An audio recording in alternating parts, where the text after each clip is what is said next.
Hey guys, hello and welcome to Naveed for Speed. In today's video, I am going to be showing you the new Mazda CX-80. I'm going to be taking you around the exterior of the car. I'm going to be showing you around the inside of the car, and I'm going to be taking it out on a drive. But before I do, let me explain to you what the CX-80 is, because it's a new car from Mazda.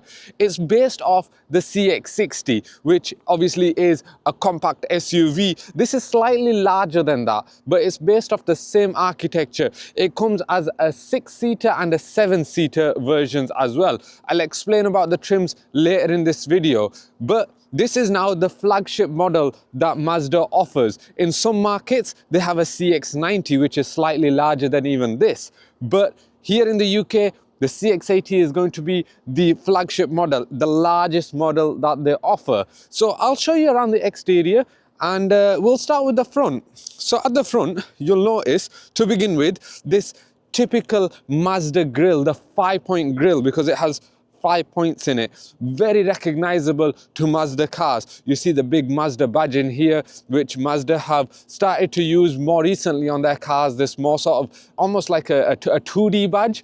I'm not always a fan of these, but because they can get quite dirty, especially as you're driving along, bugs and water and everything goes on these, so they can get quite dirty, and they can show up like that. But yes, this is instantly recognizable, Mazda's new design language, and more recently Mazda have actually been quite good with their designs.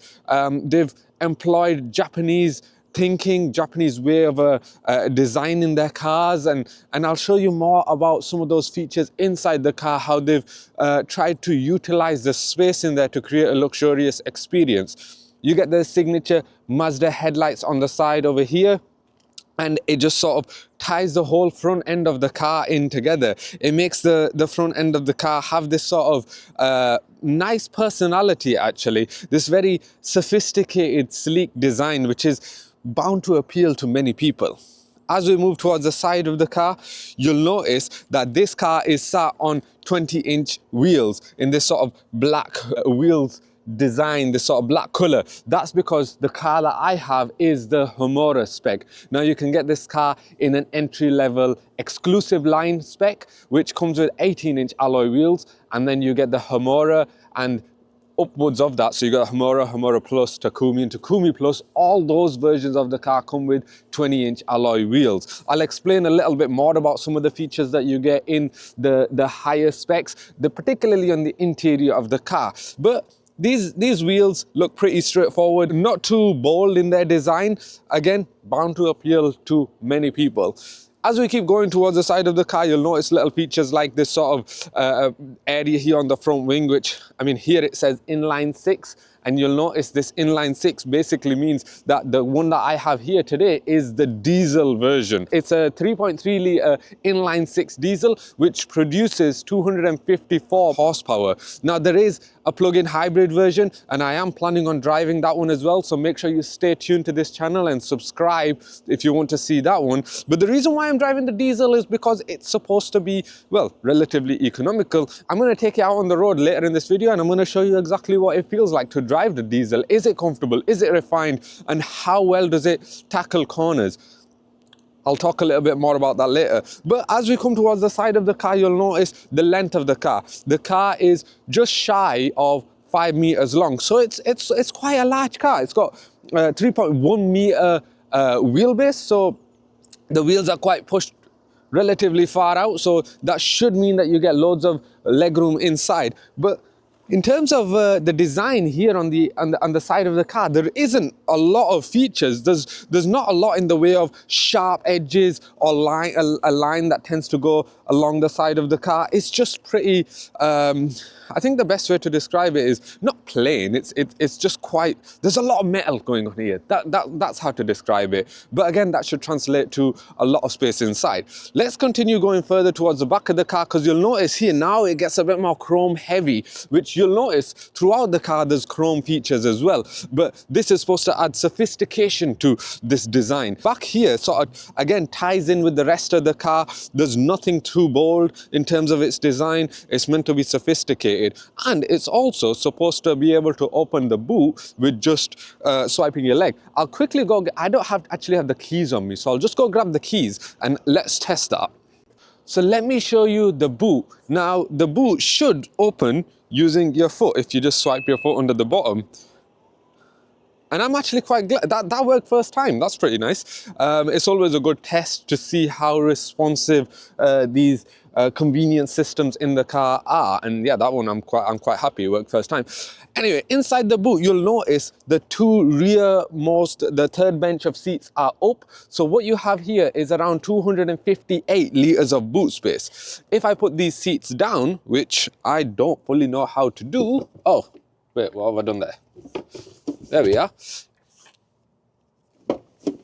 If you put these seats down, now you have 687 liters of boot space. And you can put the second bench of seats down with a 60-40 split. If you put those seats down as well, you get over 1,900 liters of boot space. So there's enough boot space back here. You can see how it's a little bit more compact in its shape, but there's plenty of space here for the family, I think. I'll show you the inside now, because you might have noticed the car that I have is a 7-seat version, but there are some 6-seat versions. So let me show you the inside. So let me show you around the interior of the Mazda CX-80, because the interior is supposed to be like the exterior, quite sophisticated. It employs a methodology of thinking, a Japanese thinking called kaicho, which translates to harmony. It's supposed to blend loads of materials together to create this sophisticated design and this nice environment to you to sit in. And you can actually get quite a few different materials in here. You can get Napa leather, you can get maple wood. Obviously I have the Homura spec here, so I've got leather seats, I've got you know, a load of different plastic and sort of chrome, although that's not quite shiny chrome, it's more of satin chrome trim inside the car. You get a nice little design of this wood effect in the center console, and because this is the Homura spec, you've got black roof lining. Now, whilst I show you the black roof lining, you'll have also noticed that it has a sunroof as well. I think that's pretty nice. It lets a lot of light in here, because one of the issues that I tend to have with Mazda interiors, especially when they're black like this one, is it tends to feel a little bit dark in here. You don't feel like you're getting a lot of natural light. So having that sunroof is rather helpful. Now, if you do go for a Takumi Plus version of this car, or a Takumi version, which are the higher specs, they're higher than the Homura specs. They come with white leather inside as well. So you can, you know, that might add a little bit more light into this car. But because I have the Homura spec, you know, you get all sorts of standard features throughout all the different versions of the car. Like you get dual 3-zone climate, actually. You get heads-up display, you get all sorts. You get, in this one, you got electronically adjustable seats. So you can always that's gonna also work. Yeah, you get electronically adjustable steering wheel as well, so you can always find a decent driving position. And I'll talk a little bit more about how that driving position feels when you're on the road and how it translates to that driving experience. But let me tell you more about this interior. So you get this black leather steering wheel with the 3 spokes in there, a little bit of trim throughout, and you get all these buttons on front as well. Some of them are blanked out. You don't have, you know, well, one of them is blanked out. You can't really do much with it. But yeah, I think again it all ties in really nicely to this theme they've got going on. I often feel like Mazda interiors feel like, you know, when you put a dark mode theme on your phone, you change it from its default settings to a dark mode. That's what's going on in here. It does feel like a theme that you can apply. But again, it fits in really nicely with everything going on in here. I'll tell you a little bit about the center console here, because you've got your drive mode selector here. This is an 8-speed automatic that I have, and you've got some cup holders over here as well, which you can open and close, hill descent. But then you've got all these buttons over here which control your infotainment system. Now your infotainment screen isn't touchscreen, so you have to control everything through here. You got some shortcuts like your home button and for your satellite navigation and your music and your volume and everything, which you can also change the volume on the steering wheel. But yeah, you have to change everything through here. And I'll just show you how that works, because if I turn the car on for a second, I'm just going to put the car into drive because the car seems to be cleaning its engine in idle mode, and that's rather quite loud. I'll put it into drive. Okay, so now what you can do is you can use this sort of rotary selector button over here, and you can click what you need to, because it's not touch screen, which I'm not a big fan of. I would like a touch screen actually, because it is just a lot easier to touch what you're going to.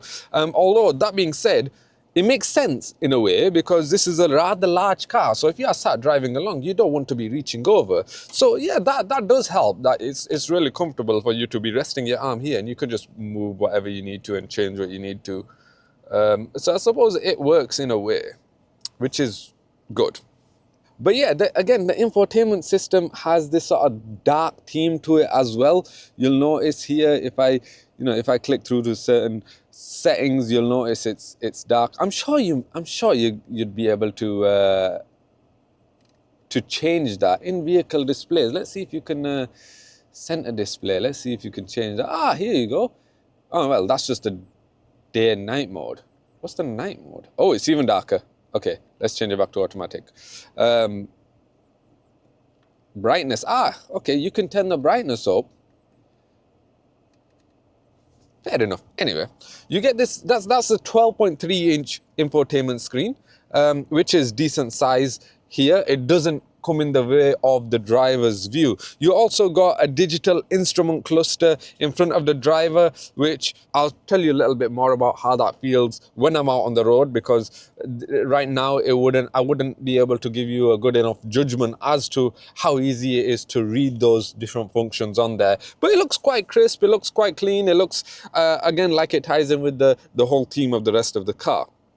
Let me tell you about the climate control buttons over here, because one thing that I do like is that you have all these climate control settings over here, and there are a fair few of them, because again, this is a bit more of a luxurious car. It is the flagship model. It has all the really nice features, so you get stuff like heated and ventilated seats, and in some specs of the car you get heated and ventilated seats on the outermost seats of the rear cabin as well. But yeah, you get heated ventilated seats, you got all the dual zone climate on the front here as well, and you can change it using these buttons. Change the fan speed, and you can change, put the heated seats on and change the temperature of all that and set it to auto. That's really quite convenient that you can do it from there. And again, it is easy to just touch what you need to and just change whatever settings you need to. So I'm really glad that that's there. You don't have to cycle through the menus, especially again when it's not touchscreen. It ties into this interior really well. The seats, let me tell you about the seats. Because I haven't mentioned these seats that much actually, the seats are relatively comfortable, it seems. Like I said, a lot of adjustability, but really nice design actually. There's a little subtle brown sort of a feature that goes down the middle, and I think that brings a little bit more personality to this interior. Let me tell you, I'll turn the car off. Let me tell you about the storage around the car, because you've got some door bins, which I can show you very briefly. The door bins seem quite shallow, but they seem like they've got enough space for you to put bottles in quite easily. So that's quite good. You've got a glove box in front of the passenger, which is reasonable size. It doesn't seem like it's that deep, but I suppose you can store a decent amount of stuff in there. And then you've got this center console area here, which is really quite shallow. You don't get a lot of space in there, but you can store stuff. Like I just had my phone in there, so you can store stuff like that in there. Useful for snacks on a long journey, I suppose. And yeah, I mean, that's the interior of this car. Let me show you the rear cabin, and I'll show you the third bench of seats as well, and then we'll take you out to drive. So let me show you the middle bench of seats to begin with, this rear cabin. But before I do, I want to tell you about the door. Look how far the door opens. The door opens almost 90 degrees. It's great to get in and out of the car. Really good for access. Although you do have to be careful that you don't hit another car in a car park. But I really quite like that. It makes it easier to get kids in and out of the car, especially if they've got car seats. So that's a really positive point about the car. But when I get inside the car, I'll tell you a little bit more about how it feels. Now, do you remember I told you about that wheelbase? the 3.1 meter wheelbase, it does translate really well into legroom inside the car. And headroom isn't bad here as well, but that's because I'm leaning back. If I move the seat a little bit forward, a bit more upright, I've still got loads of headroom. I can extend my head out, and that's just when I feel that. So that's really quite good. Now, remember I mentioned in some specs of the car, you get heated seats here in the rear bench as well, the outer two seats. That is the case in this Homura spec car as well. You can do it, you can select it using this button down here, and you've got climate control settings down here for this middle bench as well. So you can make sure the passengers back here are comfortable.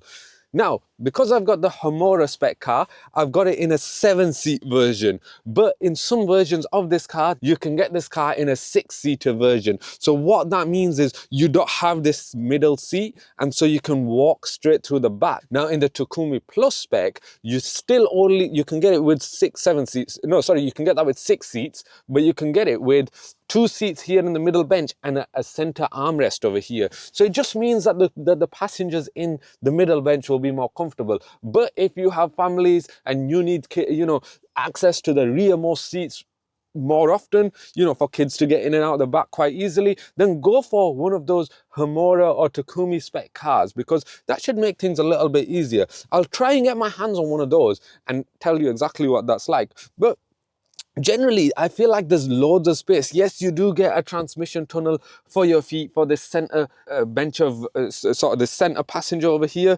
But again, I don't feel like there should be much problem. Let me try and open this and see what's over here. Yeah, so you can get an armrest as well with cup holders in here. So that's really quite convenient. Now, what I'm going to do is I'm going to show you the third bench of seats, because of course, if you're buying this car, you are going to want to see how easy it is to get in and out the car. I'll just come around there actually to show you that side. So let me show you how to get into the third most bench of seats, the rearmost bench. Now, there are a few different ways that you can do this. You can pull this lever up here, which brings the seats forward. I'll just push them back. You can also pull this lever down here, which you have to apply a bit of pressure, but that puts the seats all the way down. Or you can simply press this button. There's a button down here. If you press that button, then the seats move like this as well. Now, let me try and get into the back. So if I just push the seats all the way forward, you do actually have a decent amount of space to get in and out. So I'll just get into the car, and then I'll take a seat. What I'm going to do is I'm going to move over to this seat just so you can see how much legroom I have. Now, room for my feet is a bit tight. I don't have a lot of room to put my feet, but room for my legs are okay. Now, that's because I have this seat, this middle bench of seat, a little bit more upright. If I had that reclined, then the passengers back here wouldn't have a lot of space. But of course, if you are carrying 6 or 7 passengers, then 5 or 6 passengers, not including the driver, you would probably have the seat a little bit forward so that the passengers back here have enough room.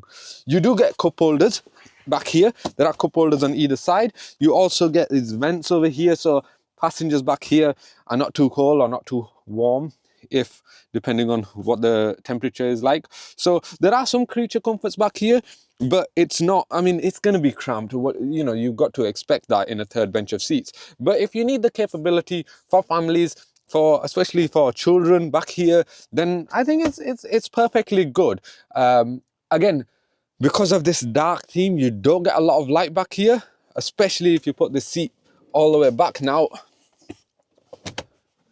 yeah, I do feel like I am in a little bit of darkness, but ultimately, I think, it's nice to be able to have that extra capabilities, especially with the longer wheelbase of this car, with all the legroom. You could just push this rear bench of seats forward. So, yeah, if you need this car for 6 or 7 people, then it can perfectly fulfill that criteria for you. Let me take the car out on the road, because I want to see how all this comes together, how this design comes together, how all the comfort comes together, and I'll try and explain how that is for you as well. Right, so let's take the Mazda CX-80 for a drive. Now, the first thing I can immediately tell you is something which you won't know about me is I used to photograph cars once upon a time. and some of the cars that I used to photograph quite often were Mazda cars. So I'm quite familiar with a load of different Mazda vehicles and sort of what goes into the design, especially of the interior of the car, and how that is supposed to come together into a nice driving experience. But obviously I didn't photograph the Mazda CX-80 because this is a new car. One thing I can tell you about Mazdas is that they are very nice to maneuver. They are very smooth, easy to switch from, forward to reverse to forward, quickly move them around. So they're nice and easy to move around in a car park, for example. Nice and smooth, but also they've got a very good turning circle. So especially of a big car like this, it is quite wide. It doesn't feel that wide, but it certainly feels wider than, smaller crossover SUVs, for example. Anyway, let's just get out on the road and see what this is like, because like I mentioned before, I've got the 3.3 litre inline 6 diesel engine, which is supposed to have a decent amount of torque. It obviously doesn't do as well in terms of fuel economy to the plug-in hybrid version, which has a 2.5 litre petrol engine along with the electric motors, whereas this one, it's basically a mild hybrid which can recuperate some energy during braking, but generally you're relying on the 6-cylinder diesel engine. How does it feel as I'm cruising along at just under 40 miles an hour on this road? Well, it feels relatively smooth. I can hear some noise. In fact, let me see if I can turn down my air conditioning. I suppose that's my air conditioning noise. Otherwise, it doesn't, it seems as comfortable as you would expect. The seats are relatively firm.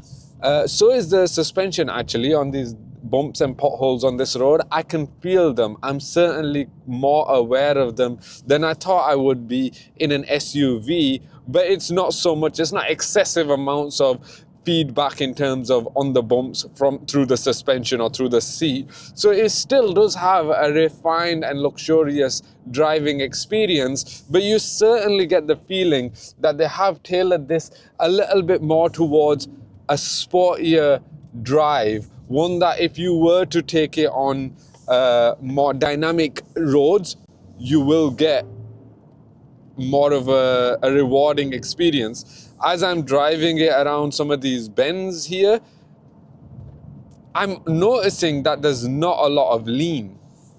Now, that is thanks to Mazda's kinematic posture control, I believe it's called. This system that they have, which allows the car to stay flat during corners. And that adds to that confidence that you would get in corners like that, in faster bends, for example. So I think, again, it adds to that refined driving experience. Let me tell you about the visibility whilst we've slowed down over here a little. The visibility is really good from the driver's seat.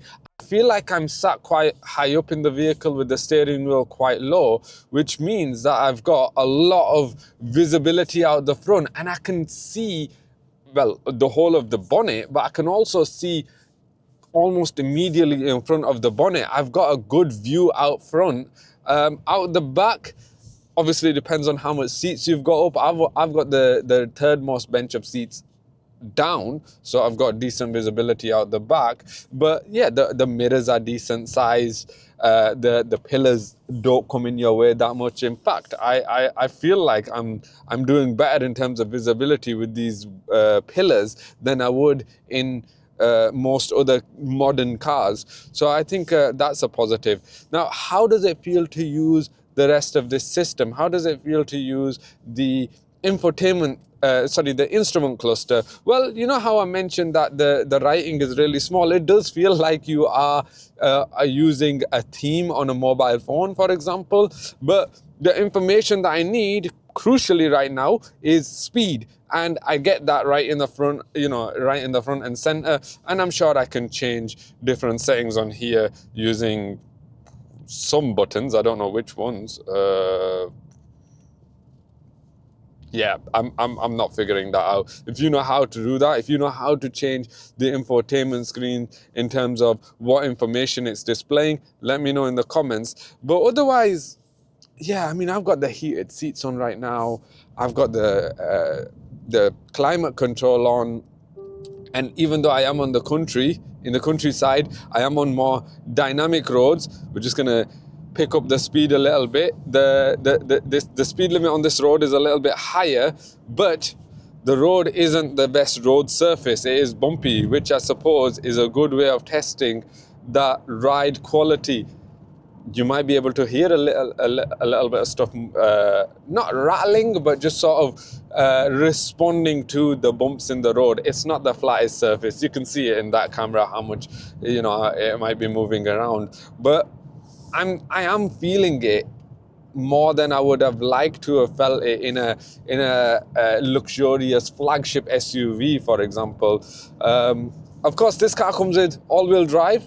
Again, I don't know. I'm not really gonna have much use of that in today's test, but it's nice to know that you have it, particularly if you live somewhere where you're prone to weather that can turn at any minute.